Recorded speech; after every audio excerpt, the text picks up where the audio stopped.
Hello friends, तो last time आपने देखा था हमारी ओला बंद हो गई थी वीडियो में, जैसा कि मैंने बताया था। हम काफ़ी डिसअपॉइंटेड थे इस ओला से। तो नेक्स्ट डे बंदा आके इसको रिपेयर करके गया था। कुछ टेक्निकल इश्यूज़ थे वायरिंग की, उन दोनों को ज्वाइंट किया निकाल के और फिर वो ऑन हो गई। उसके बाद से मैं काफ़ी दिन से चला रहा हूँ, आपको इशू नहीं आ रहा है। तो आइए इसका रियल कंपेरिजन करते हैं ओला S1 Pro के साथ में S1 Air का। आप आके देखिए, ये चल चुकी है अभी तक 607 किलोमीटर और इसका यूजेज हो चुका है हमारा 5700 किलोमीटर। इन दोनों का अब इतना यूज़ करने के बाद में दोनों का रियल डिफरेंसेस हम आपको बता देते हैं। हार्डवेयर वाइज दोनों एकदम क्लियरली एकदम सेम है। अगर आप देखोगे ज़्यादा कोई डिफरेंसेस नहीं है, एक्सेप्ट एक वो जो सिंगल सस्पेंशन और डुअल सस्पेंशन है जिसमें खड्डे से थोड़ा अच्छा निकल जाती है। और अगर आप देखोगे तो यहाँ पे फ्लैट बोर्ड हो चुका है जो कि क्लियरली दिख रहा है। एक और सबसे बड़ा डिफरेंस जो आपको देखने को मिलेगा ओला S1 Air और S1 Pro में, वो ये रहेगा कि इसमें डुअल स्पीकर है, इसमें सिंगल स्पीकर है, यानी कि सीधा सीधा आवाज़ आधी हो गई है, इसमें आवाज़ अच्छी आएगी आपके। ठीक है। अब अगर हम बात करते हैं रेंज और माइलेज की, जो दोनों गाड़ियों में मिल रही है हमको, आप इसको किसी भी कंडीशन में कैसे भी चलाएंगे आपको मिनिमम 78 to 80 किलोमीटर तो मिल ही जाएगा किसी भी कंडीशन में।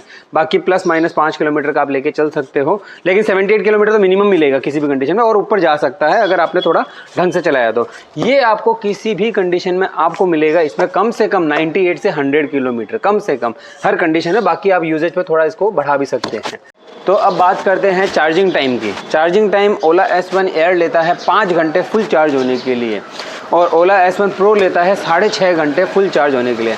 अब ये 1.5 घंटे का जो डिफरेंस आ रहा है आपका, वो आ रहा है इनकी बैटरी साइज़ की वजह से। इसमें है 4 किलोवाट की बैटरी, इसमें है 3 किलोवाट की बैटरी, जो कि क्यूब में भी 3 किलोवाट है। तो ओला अब आते हैं वेट के बारे में। इसकी वेट है तकरीबन 120 केजी, इसमें है तकरीबन 105 से 108 केजी।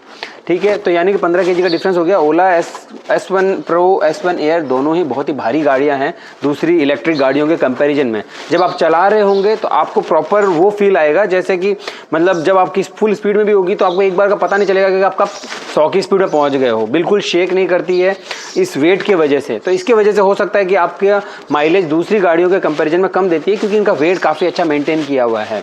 अब अगर आप देखोगे, अगर आप इसको अगर क्यूब के साथ यूँ कंपेयर करा जाए तो इसका आपको मतलब एक proper sporty look, sporty running आपको मोड मिलता है। आप चलाओगे तो आपको एकदम प्रो गोली की तरह भाग रही है गाड़ी, तो बहुत ही स्मूथ है। चलने के बाद में बैठे बैठे आपको ऐसे एक बार का बुलेट या आपको कार या मतलब इवन आपको मतलब एकदम एयर जेट की फीलिंग आ जाएगी कि भाई बहुत ही तेज़ चल रही है। लेकिन जब आप वही अगर आप क्यूब वगैरह में बैठते हो तो वो प्रॉपर देसी गाड़ी है एकदम। आप जैसे एक्टिवा में रेस दे रहे हो धीरे धीरे वैसे चल रही है, उस तरीके का फील फैक्टर रहेगा। तो ये था नॉर्मल मोड इस गाड़ी का, और इसके जो ब्रेक्स हैं वो है आपके एकदम नॉर्मल आपके ड्रम ब्रेक जिसको हम कहते हैं। इसमें अपना आता है एक स्पोर्ट मोड और नॉर्मल मोड, इसके अलावा कोई तीसरा मोड नहीं है। अभी मैं जा रहा हूँ अपने स्पोर्ट मोड में। ये था हमारा स्पोर्ट मोड जो कि काफ़ी फास्ट था, एकदम सोनिक की तरह निकला था हमें। जिनको जो स्पीड लवर्स हैं उनको काफ़ी मज़ा आने वाला है इसमें, लेकिन अगर जिनको स्पीड पसंद नहीं है उनके लिए काफ़ी रिस्की भी हो सकता है, क्योंकि बहुत ही फास्ट पिकअप रहता है गाड़ी का और चलते वक्त बहुत काफ़ी कब स्पीड पकड़ती है आपको, मतलब काफ़ी अगर जिनको स्पीड नहीं पसंद है उनके लिए थोड़ा रिस्की हो सकता है। अब चलते हैं, रुक करते हैं इसका S1 Pro की तरफ। तो अभी हम S1 Pro को ऑन करते हैं और S1 Pro में अगर आप देखोगे इसमें आपके दोनों के दोनों आपके वो मिलेंगे आपको ये डिस्क ब्रेक। तो अब आप इसमें देखोगे इसमें आपको 4 मोड मिल जाते हैं actually. Economic mode, normal mode, sport mode और एक हाइपर मोड मिल जाता है। तो जैसा कि हमने देखा कि इसको ऑन करने के लिए हमको चाबी की ज़रूरत नहीं पड़ी थी, सिर्फ अपना पासकोड डालो और ये स्टार्ट हो जाती है दोनों गाड़ियाँ।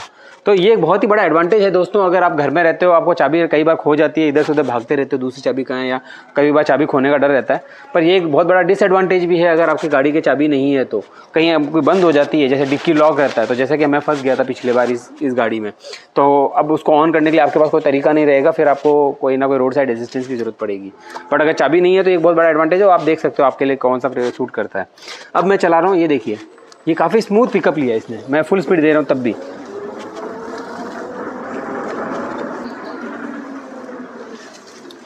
तो जैसा कि हमने देखा कि इसमें आपके वो नॉर्मल मोड, स्पोर्ट मोड और हाइपर मोड है। तो इसका रीज़न जो ज़्यादा तेज़ पिकअप इसका आने का रीज़न जो हमको ओला वालों ने बताया, वो ये बताया कि इसके अंदर लगी हुई है हब मोटर और इसके अंदर लगी हुई है आपकी DLC चेन वाली मोटर।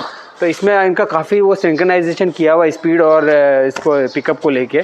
तो उस हिसाब से ऑब्वियसली काफ़ी महंगी भी है, तो उस हिसाब से आपको चीज़ें अच्छी भी मिल रही है कि आपका जो पिकअप है वो नॉर्मल मिलता है, फिर बाद में स्पीड ऑटोमेटिक ले लेती है, ये सीधा ही स्पीड ले लेती है, जबकि अभी भी उसका कैलिब्रेशन किया हुआ नहीं है, आप थोड़ी सी रेस देते हो भाग जाता है। ये था हमारा डिटेल्ड कंपैरिजन, सारे फीचर्स को हमने ट्राई किया कवर करने का।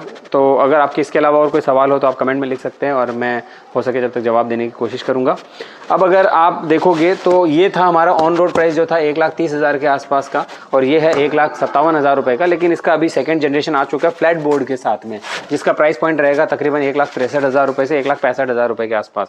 तो मोटा मोटी 30-35,000 का दोनों के बीच में डिफरेंसेस है। तो इन 30,000 के डिफरेंस में आपको 1 किलोवाट एक्स्ट्रा इसमें मिल रहा है आपको, और आपका इसमें हब वो DLC मोटर मिल रही है आपको, डिस्क ब्रेक्स मिल रहे हैं, तो और साथ साथ में आपको वो स्पीड कैलिब्रेशन का जो है कैलिब्रेशन का, तो वो आपको अच्छा मिल रहा है इसमें, तो आप अच्छे सिंक में जा सकते हो। बाकी आप और भी अगर आपकी कोई चॉइस है, अगर आप चाहते हो अगले वीडियो में हम इसका कोई क्यूब के साथ डिटेल कंपैरिजन करें तो हम उसके लिए करेंगे आपके सपोर्ट के साथ। और हाँ, तो आप अगर पेट्रोल गाड़ी का अगर कंसिडर कर रहे हो कहीं पे भी, तो एक बार ज़रूर सोचिएगा। आप अगर इलेक्ट्रिक गाड़ी ले रहे हो तो आपको बहुत सारा फ़ायदा होने वाला है। फॉर एग्जांपल के तौर पे मैं आपको बताता हूँ, आज अगर आपने 1,30,000 में इस गाड़ी को ले रहे हो या कोई दूसरी इलेक्ट्रिक गाड़ी को ले रहे हो, तो आपका जो रनिंग कॉस्ट आ रहा है, तो यानी कि ये जो 3 किलोवाट की जो बैटरी है, आप इसको फुल चार्ज करते हो तो आपके 3 यूनिट के आसपास का खर्चा आता है, इसमें 4 यूनिट का खर्चा आता है।